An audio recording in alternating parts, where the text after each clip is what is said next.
on KCOH TV, The Boost. You can find it at www.kcohradio.com. The Rutledge Perspective coming your way.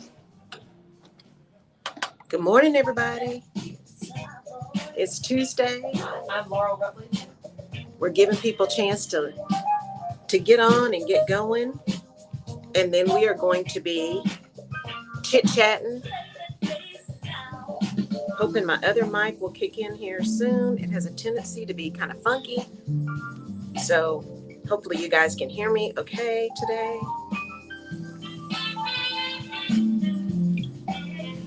I know it's Tuesday. In some ways it feels like a Monday all over again. We're going to talk about thinking. Thinking. Stinking thinking. And all of that today. All right. Welcome to the Rutledge Perspective Radio Show live on KCOH TV Radio, The Boost. I am Laurel Rutledge, your host of the Rutledge Perspective. And it's Tuesday. Weather's kind of weird here, but it's Tuesday. And we're going to talk about thinking today. Thinking. And I'll give you all a story about why this came up and all kinds of stuff. So we're going to talk about thinking and the importance of thinking as we try to move through all this madness that's around us. So here's the deal. Welcome, everyone. Welcome on. Hopefully, StreamYard is okay with LinkedIn today because I know it was having trouble last week. So some of y'all didn't get to see it live, but LinkedIn should be working today. As far as I know, I haven't seen anything. And YouTube and Facebook for the Rutledge Perspective. And we're on the KCOH app and TuneIn app and Alexa. So there's all kinds of places you can find us. So thank you for being here. All right. Vote. So we got lots of voting going on today. Alaska, you have a general election. California, you have a House vote in District 22, and then you have some assembly votes in District 11, 80, and 62. Actually, the House was in District 22. Georgia, you guys have a District 45 vote. That's a House vote. Missouri, all y'all school boards, all kinds of school board elections are happening in Missouri. Remember, it starts local, right? So Missouri, lots of school board elections. Oklahoma, school elections. And Oklahoma City, y'all have a general runoff election. In Pennsylvania, House District 116, 19, and 24. In Wisconsin, you have your statewide general election today, Tuesday, April the 5th, 2022. And then Saturday, Gambia has their parliamentary election. So our global election calendar, Gambia is voting on Saturday. So y'all get out and vote. And so many of these, especially I'm looking at Missouri, I'm looking at Oklahoma. These school board elections, come on, y'all.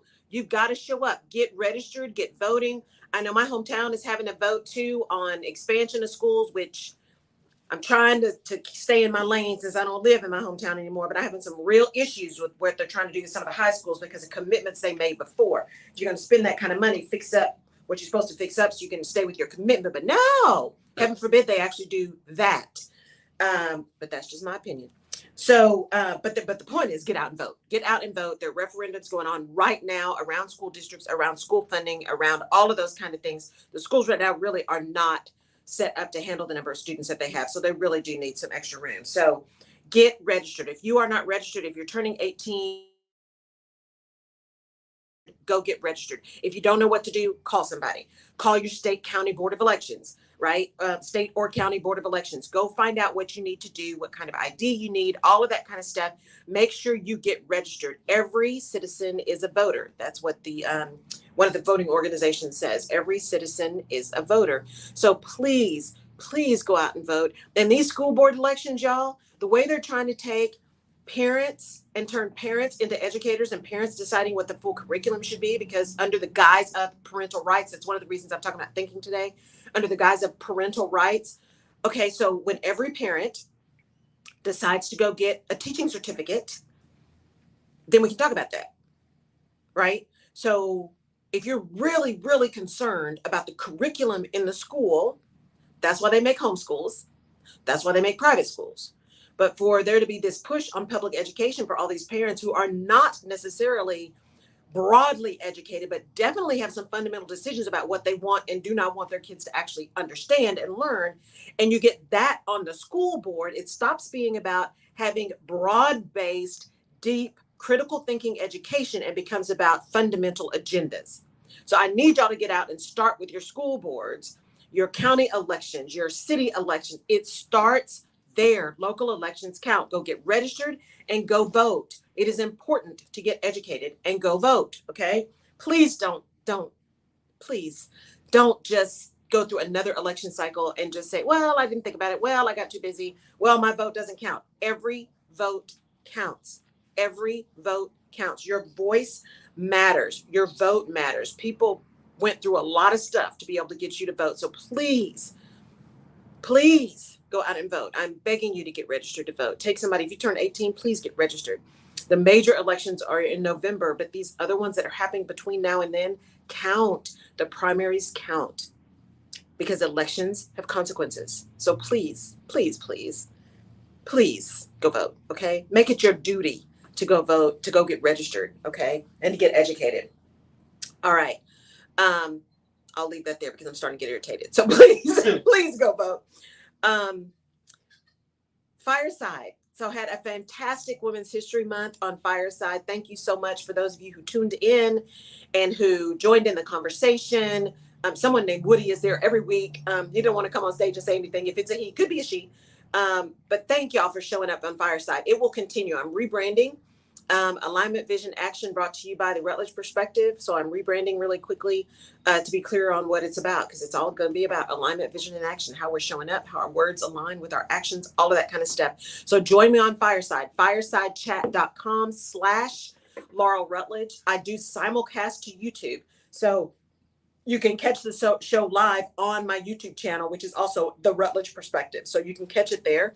I don't believe if you do it on the YouTube channel, you'll be able to actually engage. You'll be able to make comments there, but you won't be able to engage in conversation. You have to be on the app to be able to do that. And if you are on iOS, please get the app. You can listen to it on desk side too if you're on Android. So you can go to Fireside and listen in. Again, firesidechat.com/Laurel Rutledge to get access. Follow me to get notifications of when my shows are coming on. But right now, they are every Thursday evening at 7 p.m. Central Time, US. For those of you who are my global listeners, and I love y'all so much, I keep these amazing places that keep showing up. I'm just thrilled. My bucket list keeps going, man. As soon as the world really does open up, I'll be coming to see y'all. But I will look to do some other shows that are different times so that we can hit the global, because otherwise it's like 4 o'clock in the morning. Good morning, Reverend Wright. Otherwise it's like 3 and 4 and 5 o'clock in the morning for some of you guys who are in Europe and Asia who are following me. So I want to be able to engage with you too and actually have a conversation on Fireside. So join me on Fireside for live chats Thursdays, 7 p.m. Central Time on the Fireside app. It's just a really cool place. And there's some great people on there. So I would love for you to come and listen to my show, but while you're there, check out some of the other shows that are there. I think that's the big thing. I do have some other announcements, but I want to get some things settled before I make those. So about to do some really cool things coming up that I'm really excited about, and I'll be sharing those with you soon. So today on the show, I want to talk about thinking. And I want to talk about thinking because I don't believe we do enough of that. And thinking is fundamental. You know, that whole reading is fundamental, thinking is fundamental. And this came about because when I was at home a couple of weeks ago for a funeral, I got a chance to see and hang out with a woman I've known forever. She's known me forever. And I won't call her name because I didn't ask her permission, but I got a chance to see her. She's in her 90s now and still as elegant and amazing as ever. She is just one of those people that was always put together. Just when you think of her, you think regal, right? Just incredible, just incredible. And we got a chance to sit down. And when I look back now and think about that scenario, it was almost like those reading rooms. You know how you have someone sitting in the middle and you got all these little kids looking around with their eyes wide open and just absorbing everything. That's what it was like, getting to sit at the feet of this woman who has such wisdom and such incredible insight. And she's funny as all get out. And so the way this started was we were talking to her about a bunch of stuff, and she was saying, and we were saying how funny she was. And she said, well, no, I can't tell a joke. I've never been able to tell a joke, and I'm horrible at it. And they just all fall flat. And my best friend who was there, we were there for, she said, yeah, she cannot tell a joke. It's really bad. But she's hilarious when she's not trying. And so she said at one point, she was talking about how she grew up and showing up, and how there was another woman there who said, yeah, you caught me one day, call me into the office, because she was a school administrator, call me into the office and say, now I need when you come to work, I need you to make sure your hair is together. I need you to make sure that you are together. I mean, she was always together. And the whole point was how you show up, because unfortunately, especially, people of color, and in particular Black women, there is just this evaluation of how you're dressed and how your hair looks and all. I mean, just all kinds of madness. And so, and this was years ago, and she was telling her, just be mindful of how you're showing up, the message that you're sending. So anyway, we were talking, and she said, when I was young, and she told us about her mom and how she grew up and going to college and moving out to Odessa and all that kind of stuff. And she said, at one point my mom was like, you gotta be put together. You gotta be ready. And she said, after all this work that I had birthing you, she said, I didn't birth you to make people laugh. I birthed you to make people think. And I got goosebumps.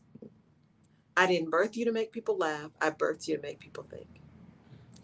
And so when I thought about that, I'm like, wow, that's powerful. Why? Because sometimes we hide our insecurity, or worse, some people hide their nastiness in humor. Like if you laugh about it or smile when you say it, it's not nasty. But that's not true. And we want people to think. We want you to be able to think. We talk all the time about how people no longer have critical thinking skills. We're not teaching critical thinking skills. And so as I'm listening to her and I'm processing what she said, my other friend in California, my friend Kevin in California, came to mind, because he's a thinker. And he'll say things like, you know what, I moved to do this role because I needed to think. And I'm like, okay. He says, because it's not something this role isn't something that's going to take a lot of my time. It's not going to take a lot of my energy. And I just need time to think. And what's interesting about when Kevin says he needs time to think, that's actually what he means. Like some of us say, I just need time to think, and we just don't want to think about it at all, right? Or we just need a minute. When he says, I need time to think, he is going through an evaluative process with zero stress. He may figure it out in a week. He may figure it out in 6 months. It may be 2 years, but he is not stressed and not rushing through his thought process, because he has decided, you know what, before I make a decision on this, I need to think about it. And it's going to take me time to think about it. I need to think it through. And it is incredible to watch, because he is absolutely thinking through it. He hasn't just set it aside. He hasn't just put it on the shelf. He is actively considering all the possibilities of this big decision that he needs to make, what it may look like, what it might look like. What does he need to do to prepare? Is he prepared? Is it even something he still wants to do? He's going through all of that deliberately over time. And because he doesn't stress about it, and because he makes a definitive decision to give himself time to think, when he does make a decision, he has no regrets. No regrets, no coulda, woulda, shouldas. And even if it doesn't turn out the way he thought, because he has thought through it so well, he usually has a plan B, or he's okay with doing the postmortem and saying, well, I thought about that. Took me a while, I made that decision. I see how that turned out. Okay, well, here's what we're going to do next. He just doesn't get caught up in drama, because he's taken the time to think.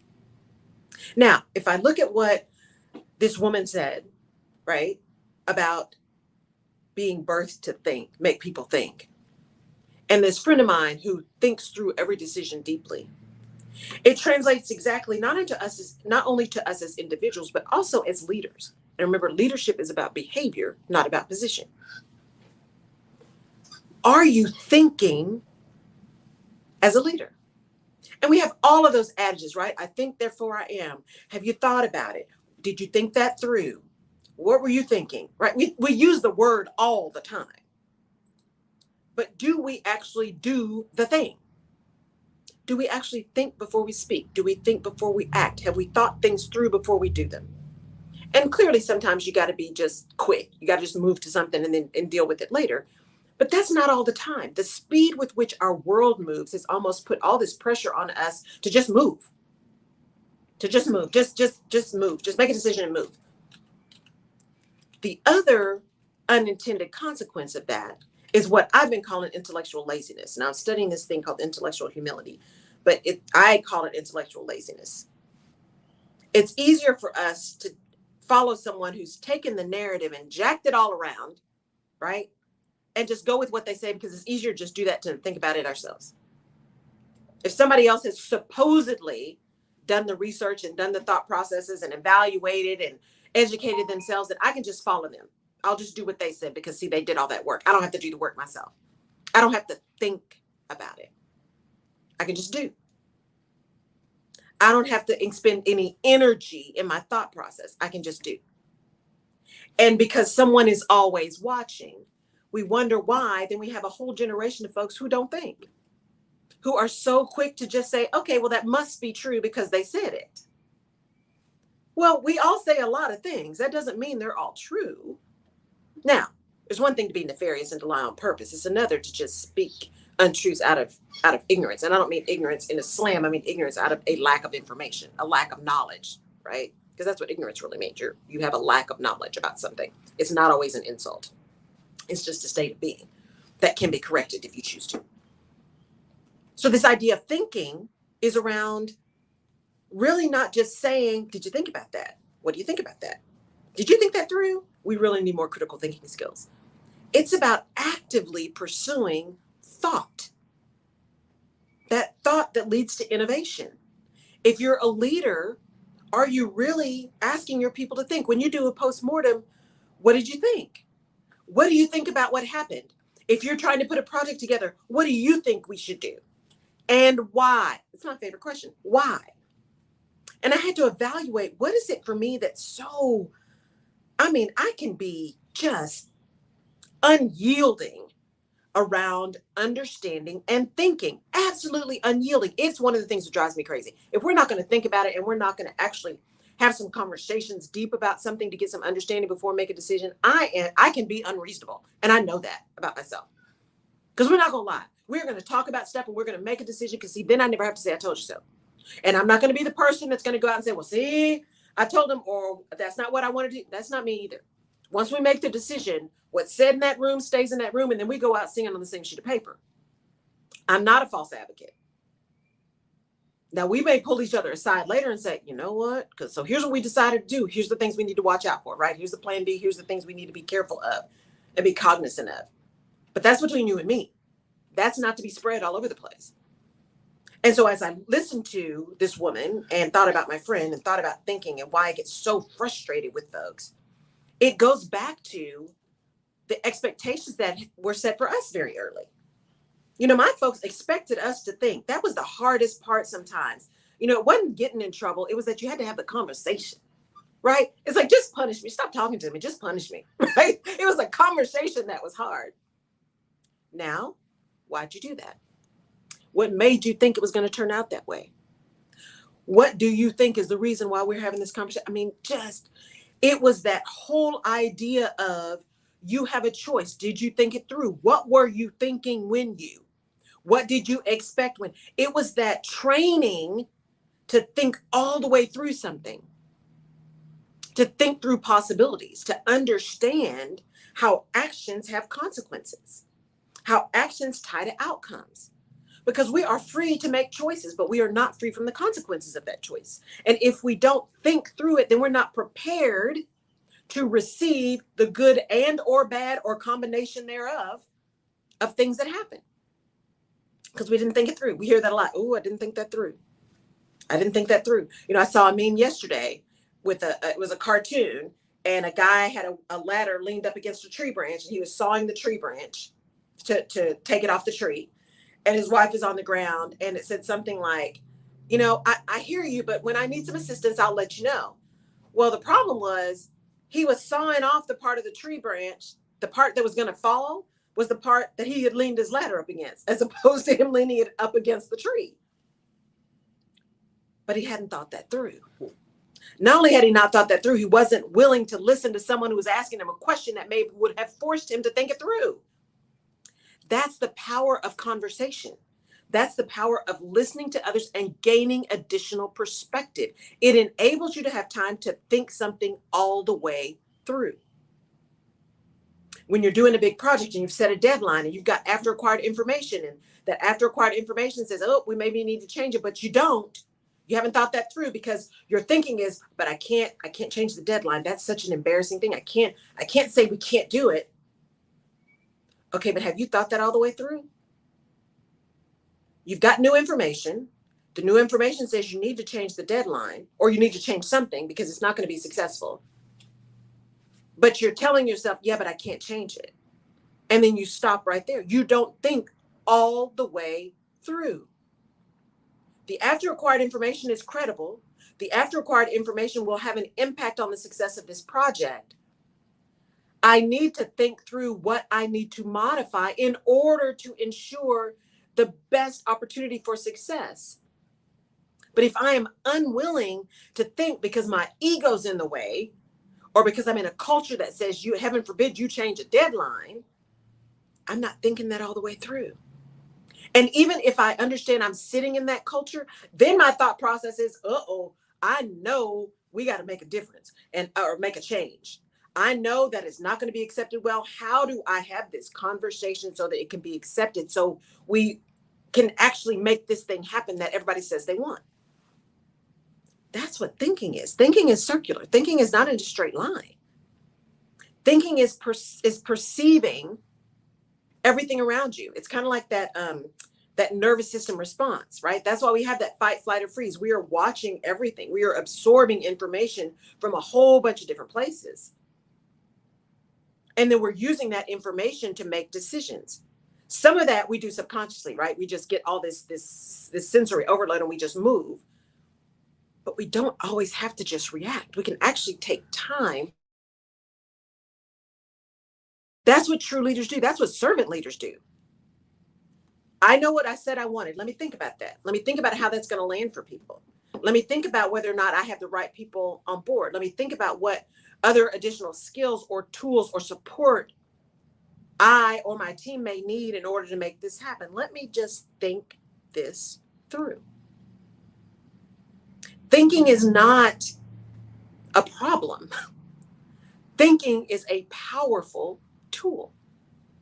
And we now have this lack of critical thinking because we do everything for everybody. They push a button and it happens. There's nothing more, let me rephrase that because that's not true. There are few things more irritating to me than going somewhere, buying something with cash, because that's the other thing. Many people don't use cash anymore. Buying something with cash. And if the cash register goes down, they can't count your change. So frustrating. Because even if you can't do the math, can you count up? Can you count up to what I gave you? It was 1908. And I gave you 20. Okay, I can't do that math, but I can count. Okay, 2 pennies gets me to 1910. So then I can give you another 90 cents to get you to 20. Can you count up? But even that critical thinking is just not there because we have gotten intellectually lazy. So much stuff, we just push a button, it's just there for us. We don't have to think through it. And leaders who don't think are leaders who can't lead. Leaders who don't think are leaders who can't lead. You have to be thinking down the path. You have to be willing to have your folks think, because leaders who don't think have people that are following them who don't think, because you're teaching them by how you act. And if they don't think, that's why you keep having to make decisions, because see, they're not thinking. And not only are they not thinking, you are teaching them that they don't have to, because you're going to make every decision anyway. So why would they think? Why would they act beyond what you tell them to do? Why would they do more than take orders? Because you're teaching them that that's what they have to do in order to be successful. They just have to take orders from you. And you've thought through everything. So they can say, well, that's what you told me to do. And then we say, but why didn't you say something? Well, that's what you told me to do. You didn't ask me to think. And by the way, when I've said something in the past, because I did think through it, you just poo-pooed it. Or worse yet, told me I was just being contrary, or that I just needed to get on board. That's the worst you can tell people. Just get on board. I need you to just get on board with this. Okay, I can do that. Because what you've really said to me is, I don't want your opinion. I don't want your perspective. Nothing you says matter. So we're just going to do this. And for those of us who do think a lot about that, okay. And I'll just sit back. I'll what they say, sitting in the cut. I'll just sit back, let you do your thing. And when it blows up, I'll be ready to take over for plan B because I did that. Right? Yes, Kendall says goals change your thinking. Don't only think about your goals, think from your goals. There you go. There you go. Right? It's really important to think beyond the thing. You got to think circular. You got to think circular. And when you give yourself space to think, space to breathe, and not just sitting and not thinking, because sometimes we need time to do that too. We need some time to just sit and just breathe, right? Sometimes we need that. You need your brain to just rest. You just can't think about anything else. But when you have time to actually think, or you say, I need to think about that, think about it. And think about it big. Think big and then go narrow. Think big and then go narrow. Kendall says, yes, if your goals are focused, they will influence your imagination, your initiative, and your implementation. Yes. Yes. But you got to think about it. Think really broad and then narrow it down. When I work with clients and we're talking about the clarify your vision in particular, clarifying your vision, I tell people, think broad. Think broad.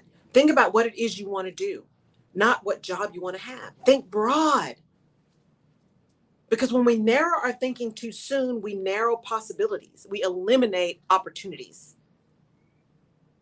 Now, you do need to ultimately get narrow so you can execute, but you don't have to start at the end. You have to know what your end goal is, but you don't have to always start at the end and work backwards. Depends on what you're doing.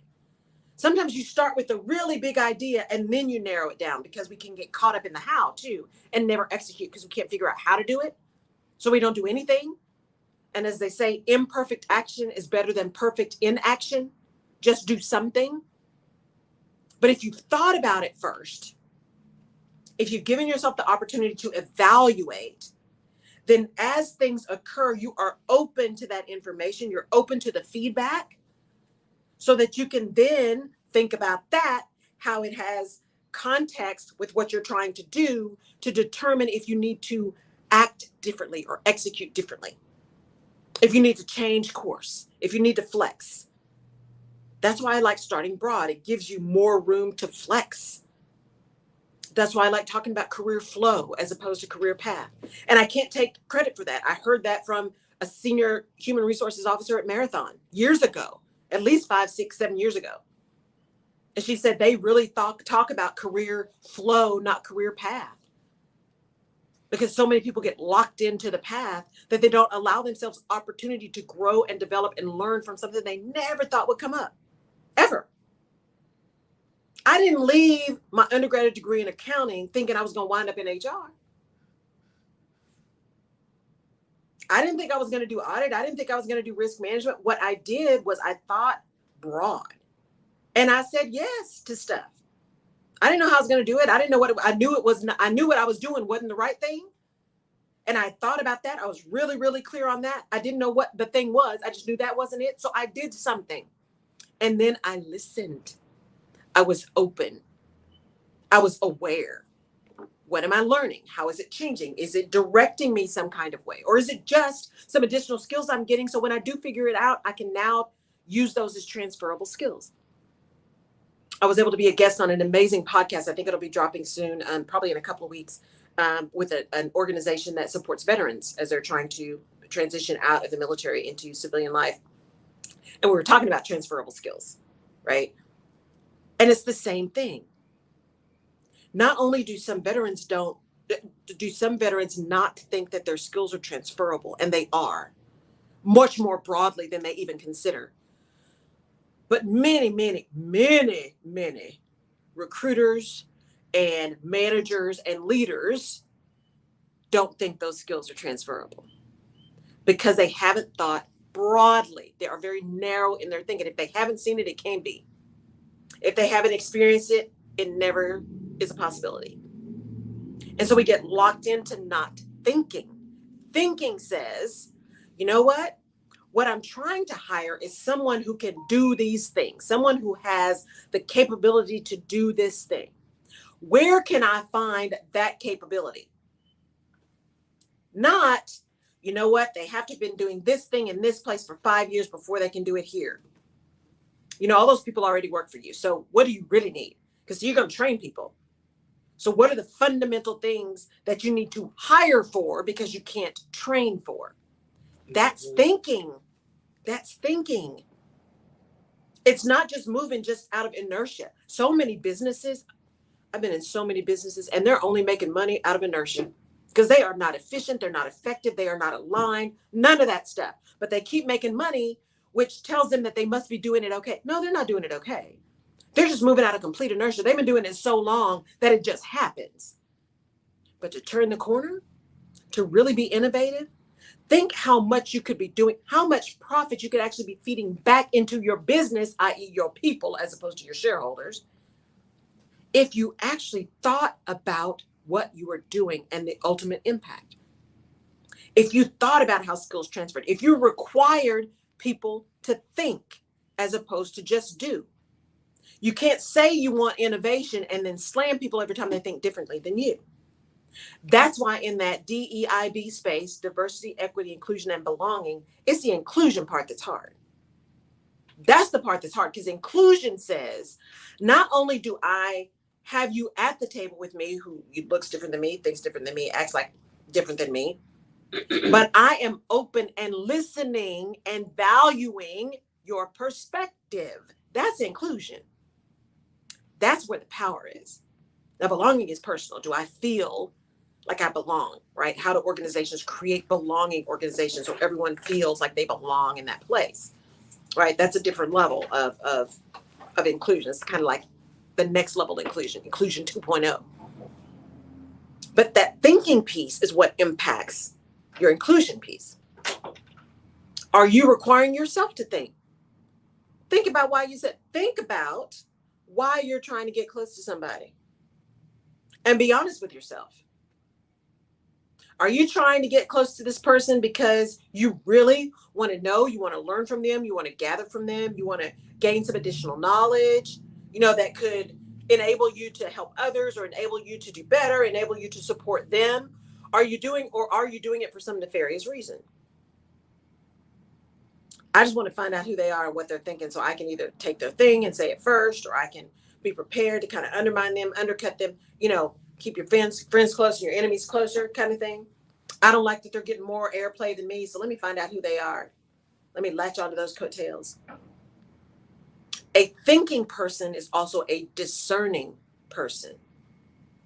I said last week, I talked about that story that my dad told me about the crow, right? And not everyone who picks you up and shakes you off is your friend, and not everyone who dumps on you is your enemy. Thinking is discernment. Thinking enables you to evaluate where you are and what it means for you and how you can show up not only for yourself, but show up for others, and why. Thinking helps you answer the question, why? That's why when I work through people, I'm like, look, this is not easy. This self-work is not easy. This alignment, understanding, and getting aware of who you are and where you are is not easy, because we have to think. We have to think, and we have to think broadly, and then we have to be open and honest to the answer without judgment. Without judgment, not only judgment of others, but self-judgment. I can't believe it's taken me so long. They seem to already have it. This person is really more about, making sure everybody else is there, but that's not me. That's why I'm not doing anything as well, because I'm not wanting to have everybody there. Stop.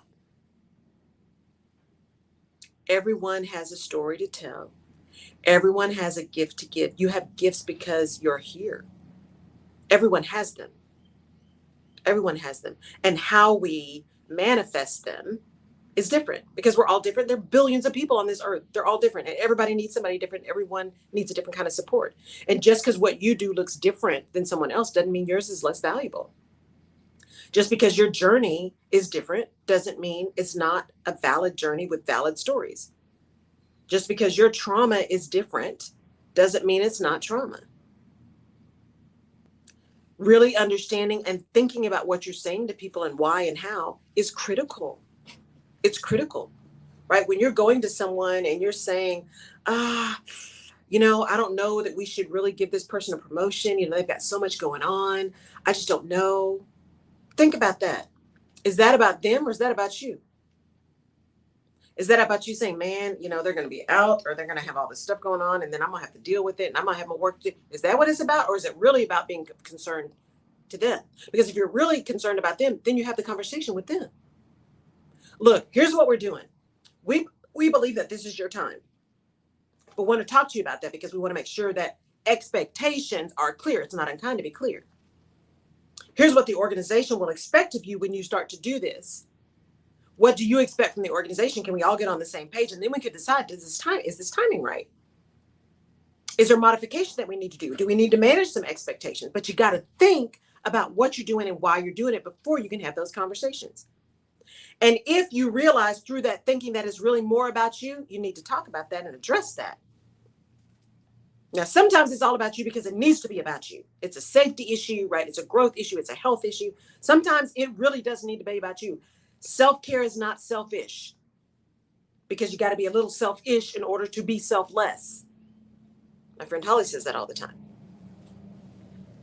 So it's not necessarily bad when you think through things and realize that what you're thinking is about you. It's you focused and not other focused or other people focused. It's not necessarily bad in and of itself.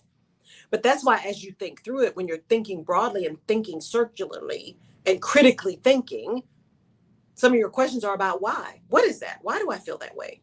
What am I really thinking? Is that about me or is that about them? Ask yourself the question. That's what mature servant leaders do. Ask the question and then own it. Because I will tell you, we are human. There are going to be times when this is what I think because it's about, in this moment, this is about me. And I recognize I am being self-focused in this moment for whatever reason. And just own that. Own that you feel that way. Own that for whatever reason you need that in the moment. Own that depending on what happens and how that manifests, there's going to be consequences and outcomes to that are both intended and unintended. But because you thought about it, you'll be prepared to deal with it.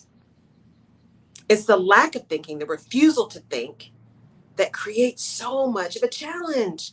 And I don't know why it's so hard for people to think. I don't know why it's so hard. But again, how were you raised, right? I was raised to think. I was reared to think, right? You raise chicken, you rear children. That's my nerd flag coming out. I was required to think. My brother and I both. We were required to think. We were required to not follow blindly. We were required to think. And I think we've gotten to the place where there's a whole generation that just did everything for people. And I'm not talking about the participation trophies because there's a place for that. There's a place for, look, we're just glad you showed up. There's a place for that. The problem is we can't do anything in moderation in the US. Everything has got to swing a pendulum. Everybody, if you show up, you get a participation trophy. Stop, right? You do need to learn that you don't always win. Thinking through that, critical thinking. The other thing that came up as I was talking about this or preparing for this is I was having a conversation with someone about entitlement and children and thinking and what it means to have something. And I was saying, my cousin, this happened years ago. My cousin was at a store, and this was when, when you actually had the antenna, right? And people would put like the little balls right on their antenna. And there was like a Jack in the Box one, and there was all kinds of stuff. There's the little things that you would like slide on your antenna. They was usually foam or something. And he came out of the store, and there was a woman and her kid at his car, and the woman was pulling the little thing off his antenna. He said, "Wait, what are you doing? What are you doing?" "Oh, well, he wanted it." "But it's not his. It's mine. That's my car. It belongs to me. I bought it. It's not his." "Well, but he's just a kid. And he just really wanted it. It's just a thing. He just wanted." Now, of course, as he's telling me this, I'm losing my mind, right? And he is so calm. He's like, "Well, that's too bad. I think it's time for you to have a conversation about what you want and how you get what you want, because this he can't have." because it doesn't belong to him. And I'm hoping you'll have that conversation now, because you don't want to be having it with him when he's 16 and he's stealing cars, right? Because he's so good.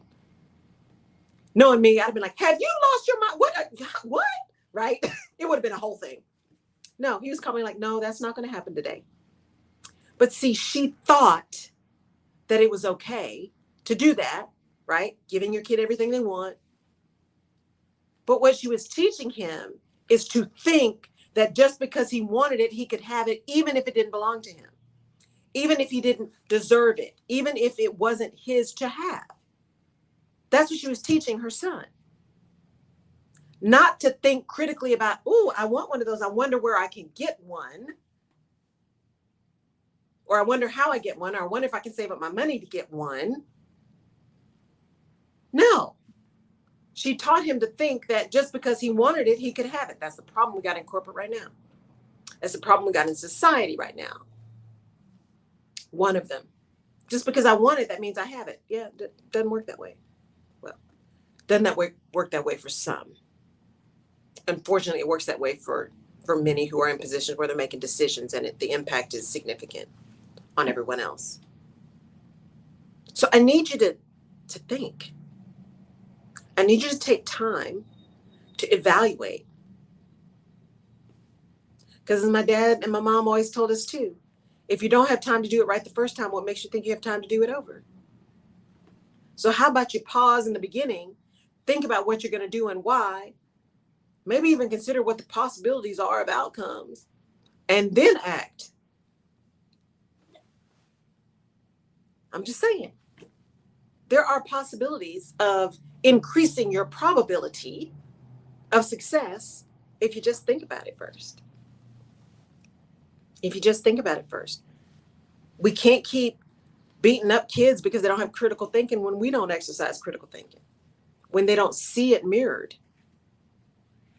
when they see you just taking something just because you want it. Then you can't be surprised. My grandmother used to say that all the time. If you don't discipline them now, don't be mad at me when they're beating you up when they're 16. You started early. You start folks thinking early. You start asking those questions and having those conversations before punishment. Why did you do that? What did you think was going to happen? What did you think would be the outcome of that? Did you think that through? Those are valid questions. And we need to ask them more often. Because maybe if we did, some of the things that we're experiencing now, we wouldn't be experiencing. You're always going to have fringes. You're always going to have people on the fringes. Always. You're always going to have conspiracy theory nuts. You're always going to have that. But you don't have to buy into the narrative. Because unfortunately, those who control the narrative, right, control the hearts and minds of the people often. So how about we start thinking and discerning whether the narrative itself is true? Where did the narrative come from? Who's giving me the narrative? What is their hidden agenda? Do they really have my best interest at heart, or do they have theirs? Let me pause and think. I would say marinate. I need to marinate on that a minute. Now, I am also an overthinker. And I know that. I'm an overthinker. At some point, you just got to go. I'm an overthinker. Because I'm considering so many possibilities, right? I'm trying to be so prepared. Proper prior planning prevents poor performance. That you can overthink. So I have to manage my overthinking. Because at some point, you just got to do something. So then you can see what happens. So then you can make a decision to do something different. Imperfect action is better than perfect inaction. So overthinking is a challenge too. Not thinking is a problem. Overthinking is a problem. And you're going to probably do some of both of those. Everything in moderation. But give yourself the opportunity to think. Give yourself the opportunity to think. You know, Jerry didn't know I was going to say this, but we always have great conversation before we start. And I was talking about your balloon story, Jerry.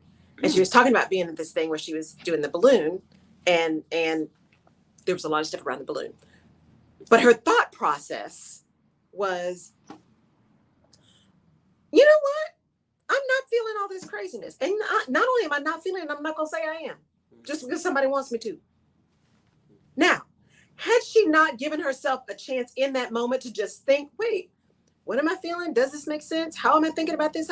She would have been right. She would have been with the sheep, just doing it because somebody said so, or somebody's expectation was you're down in the boat with them. Right? Don't always get in the boat. Sometimes you need to be rowing the boat. You don't need to get in the boat with everybody. Sometimes you need to stay on the dock, not even get in the boat. Let the boat go. Those are not your people in the boat. You can love them from afar, right? But had she not in that moment given herself a chance to think, what outcome would have happened? I mean, who knows, because she did give herself a chance to think. But the pressure we feel sometimes to just do without thinking, that's the very moment that you actually need to think. That's the very moment that you need to say, oh, my spirit doesn't feel right about that. My gut, whatever your thing is, something doesn't feel right. When you get that, when your antennas start twitching, you need to pause. You need to pause. You need to think. You need to evaluate. You need to take a minute or two before you do something that you're like, I knew it. I knew I shouldn't have done that. I knew something was going to happen that wasn't what I wanted. I knew it. Should have listened to my first mind, right? We say that all the time. Man, I knew that. I should have done what I thought so in the first place. See, that's because you didn't take time to think first. You heard it, something told you, but you kept moving. There are times when we have to be quick and approximate as opposed to slow and precise. We all know that. There's sometimes you just got to move. But we assume that that's the case more often than is real. Sometimes we're moving because we just don't feel like being bothered. We just need to get it over with and move on to the next thing. That's just about a lack of calm, right? That's just about that being fast to be fast. We get caught up in the hamster wheel and we're just moving. Because heaven forbid we stand still and have to deal with all this stuff that's going on up here. All that head trash, right? All that stinking thinking. Where did I get that from? Joyce Meyer. That's it. Stinking thinking. All that stinking thinking. I was like, I knew I didn't come up with it. We got to remember that it's okay to just stop a minute. It's okay to just stop a minute and evaluate. It's okay to not get in the boat. It's okay to not get in the boat. But if you're not giving yourself an opportunity to really think through some stuff, that's the kind of thing that happens, right? Do we have shout outs today, Jerry? But you know, when you said that about the thinking, but it also helps liberate other people to start thinking. Because when I did make that choice, and the whole thing was blowing the bubble to the level of your stress level. And I was saying, I was about to do it with everybody else. And then I thought, I'm not stressed though. I don't have any stress. I keep stress off me as much as possible. So it caused other people who thought, wait a minute, why am I blowing this balloon? I don't have any stress. I'm not going to put something on me that's not there. Right. But, you know, so that's what a leader does, kind of help everybody else follow through. Yeah, because you can talk about things to the point where everybody else believes them. Like I said, he who controls the narrative controls the hearts and minds. And if you are not strong enough in your thinking, it's very easy for someone to sway you. I am not easily swayed. I'm not. There are definitely things that I'll get on the boat about, right? I'm like, oh my God, that's so cool. But I also, and even when I do that, I'm like, oh my God, that sounds so good. I'm always aware. So that if something else comes out and says, woo, wait, that wasn't what I thought it was, I am prepared to shift. Because we can often get surprised. We think we've really done our homework, but something can surprise us. And I learned that in grad school. Someone I thought that was on a team I was on that I thought was really great. That was like, oh man, this is going to be great. Turned out to be the one person that didn't hold up their end of the bargain, and all the rest of us had to jump in. This was at the beginning of kind of group projects and all of that were really big in grad school. And I remember from that point on, I said, you know what? From now on, my gut's really good. It's really good. So I am most likely 9 times out of 10, I'm going to be right about my feeling about you, whether or not I can trust you, whether or not you're who you say you are. 9 times out of 10, I'm going to be right dead on. But that 1 time out of 10 is enough for me to just pause and be a little bit discerning. Let me get a little bit more information before I just lock that in. Right? Shout out. Jamaica, Japan, Puerto Rico, France, United Kingdom, Mexico, Brazil, Germany, Finland. I love it. San Pedro. We're in Frankfurt. We're in Monterey. We're in Kingston on this morning. Hey, Kingston. I love it. We're in Raleigh, Durham. We're in Raleigh. Yeah. We're in Austin. We're in St. Louis. We're in San Antonio, Pittsburgh, Philadelphia, Dallas, Fort Worth, Chicago, Kansas City, and here in Houston. I love it. On Alexa as well. So yes. Wonderful. And then I'm not on Facebook. Yeah. So I love it. And y'all, that's one thing that I'm going to be doing too, is moving some of those firesides around, because again, at 7 p.m. for that show, it's hard for people who are listening around the world to do that, because that's like 2:00 in the morning. So I'll be doing some like maybe special airings that'll be chances for us to conversate at a different time of the day, because I really would like to be able to engage in conversation with you guys. So thank you all. Thank you for continuing to tune in and listen, following all this beautiful work that Jerry's doing. Oh, and I know we have 10 minutes, so I'm going to wrap up, but I want to give a shout out to Miss Jerry P. Beasley, producer extraordinaire, for her award she just won. I'm just saying. Wow. I'm going to be doing it on the 19th, but I think it's the 19th, but you know what? Yes. I'm excited because it's for the radio station, but it's because, and I thought about it. I said, we worked here in the drought. We worked here in the pandemic. We kept going. I remember people said this radio station was gone. It was no longer here. In fact, I just saw some of that kind of drama on Facebook. That's no longer there. That station is no longer there. And only God would have it that he would send an award for Atlanta to do something here, and then put me beside the same station that said we were no longer in existence. And so when you said that, I thank you for that. I really do appreciate it. But when you talk about thinking, and I want to know this as a leader, and it's since the pandemic. Yes. Do you believe it changed a lot of the way we think as leaders and organizations of what we need and what we no longer need? I think it divided. I think there are those who are truly on the cusp of being great leaders, who were also impacted enough that they became self-aware where they hadn't been before. Mm-hmm. So their ability to truly be more empathetic and understanding and think about leading differently, I do believe a lot of that happened. Values, I won't say values changed, but I think values got clearer. What was important got clearer. And so those leaders who were already great leaders, or who were right on the cusp of great leaders and just needed something to tip it over, I think this pandemic did that. There's been some horrendous things. I think they said we were about to top 1 million deaths or 2 million deaths, I think, in the US. It's bad. I can't remember what the number that I just heard. But I do believe that some of the things that came out of that were a flexibility and acknowledgement of disparities, blatant acknowledgement of disparities, not only in corporate, but also in our healthcare system, right? And so leaders, you can no longer deny it. You can try, but you can no longer with integrity deny those kind of things. So I think on one end of the spectrum, those who were already exceptional leaders really showed up.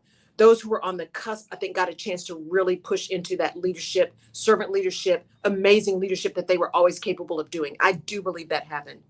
On the tail end, I think those who just didn't care about people, were never going to care about people, or all about position, all about power, that got worse.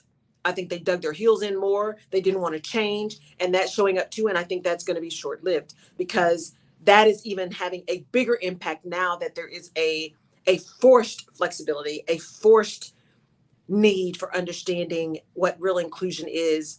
I think it's going to be continue to be really significant. Yeah. You know, because when you're talking about as far as knowing to think, and since you and I have been here in this pandemic, and being here a lot of times in this place by myself, it has given me a time to think. And I like the fact that you use the word flow, because that's been in my spirit, the word flow. And you really can't let anything come in and hinder the flow. Because if there's been a flow, because as I said, as we're calling out the countries, there's been a flow that's been happening here. There's been an increase, even with advertising that's been happening here in the midst of having to limit some things. And so now my thinking is, what was I able to do without? And what is it that I need now? And so when people come to me and say, oh, I want to just come up there and help you. What can you do? What do you need me to do? No, I need to know what you can do. Because before I was like, you know, and then I was thinking for them and overworking myself. And I'm just not trying to do that right now. So explain that a little bit, because for the person that has to think on that level of saying, okay, I want you to be able to think. Yes, it is. It's about true courage and humility. It's about real leadership. Like Kendall says, I should have changed the way leaders think, right? Many leaders, many learned that there are many different ways to realize organizational goals, right? During this pandemic. No, we don't have to be in the office to get stuff done. I think to your question around thinking, it's, real courage and real leadership recognizes that people think differently and there's power in that difference in thinking. There's power in other people's perspectives. There's also, even from a self-preservation perspective, if you're doing all the thinking for people, when do you have time to do what you need to do or to think, to have forward thinking? If you're thinking about every action they need to take, if you're not giving them room to grow, you will never be able to grow because you're going to constantly have to do what you're doing because nobody behind you is prepared to take over. Nobody behind you is prepared to take over, right? Yeah. They need you. It is incumbent upon you, if you are calling yourself a leader, to create leaders, to support and develop leaders. And you do that by enabling people to think, by expecting people to think, and then by creating an environment that allows for compassion and grace as people learn to think critically. There are going to be failures. There's going to be imperfections because we are all human.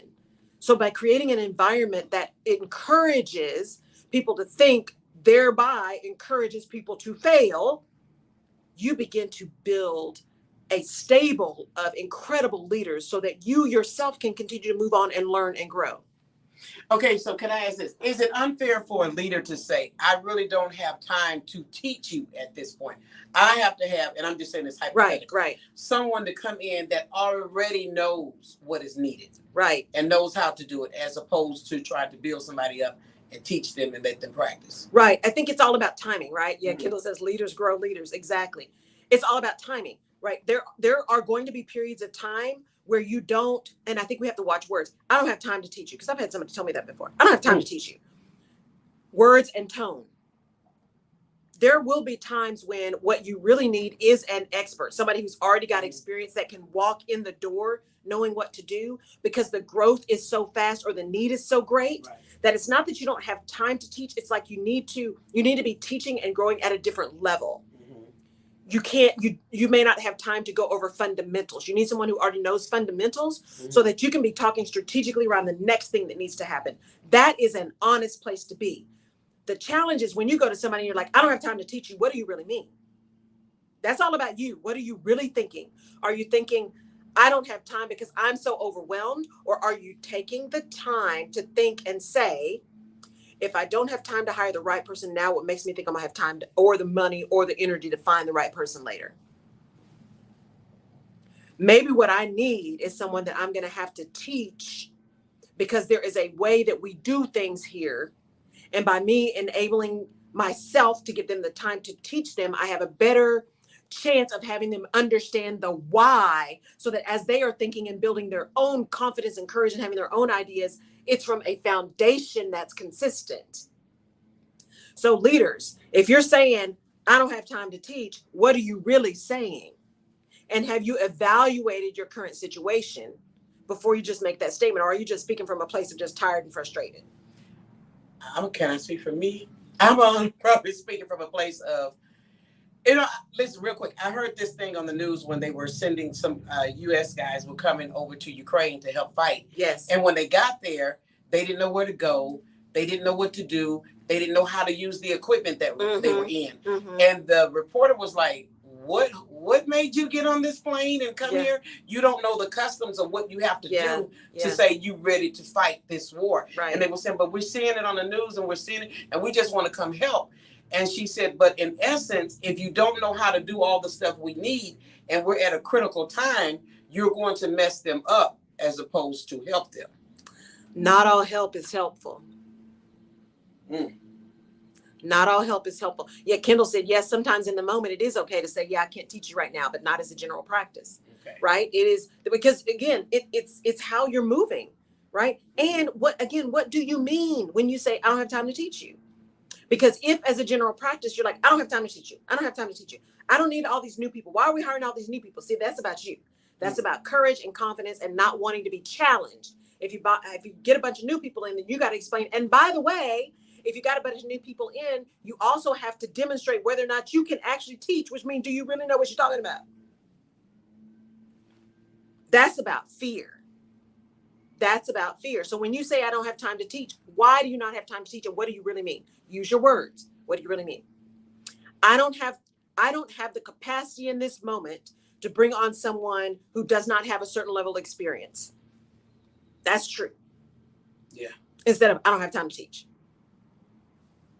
I don't have the capacity right now for someone who doesn't have at least some of the fundamental experiences, because the speed with which we have to move at this moment, I need the fundamentals to already be there. So really the only thing I have to worry about is where we're trying to go, is having them understand that, right? But then going back and saying, oh, but if I look at the longevity of my thing, whatever your thing is, I'm going to have to get some more people in, because in order for me to move, I got to have people behind me who can step in. Think. What are you thinking? Get rid of the stinking thinking. Give yourself a chance to think. Give yourself a chance to marinate. Give yourself a chance to have quiet time to really discern, because in that thinking is discernment. Your why. You're asking the questions. Is this really what I think, or is this just what someone told me to think? And am I okay with that? If you are okay. If not, I need to go find something else and some other information so that I can really get to why I think what I think.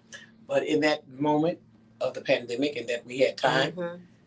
It really did cause some to really think, I can do this, I can work smarter and not harder. Yes. And that's not insulting. No. If you're trying to cut costs, yes, and you're trying to be more effective. I Right. found that it has been easier mm-hmm. to outsource some things that I Yes. would normally bring in. Yeah. Instead, outsource it. It's more cost effective and it's most effective, because you're Yes. really supplying what you truly need. Yep. And then when you have that time or the resources to do that, mm-hmm. then you can bring in the teacher. Right. You always got to mind your resources, time, energy, money. And when you're trying to build something, you are going to spend. Are you going to spend time, or are you going to spend money? Because you're going to spend one of those two. Which is more precious? You can get more money, but time is not renewable. You can't get more time. Once it's gone, it's gone. So do you need to just go ahead and pay that money, because ultimately it's going to save you more time in the end? Or is that time, that investment, the most critical investment in the moment? And only you can answer that. But you can only answer that if you thought about it. All right, right? All right, y'all. Thank you for joining me this Tuesday on Alexa, on the TuneIn app, on the KCOH app. Roku TV. On Ruko. Oh, we're on Ruko TV. Mm-hmm. Thank you for that too. Thank you for being there. Thank you on my Facebook page, my YouTube channel, my LinkedIn, all of that. Thank you for joining. Thank you for listening to the podcast. New episode drops tomorrow morning, first thing. We're going to talk about thinking. And then join me on Fireside Thursday evening, 7 p.m. Central. I look forward to having a conversation with you there. Thank you, Reverend Wright, for being here this morning. Take care, everybody. Bye.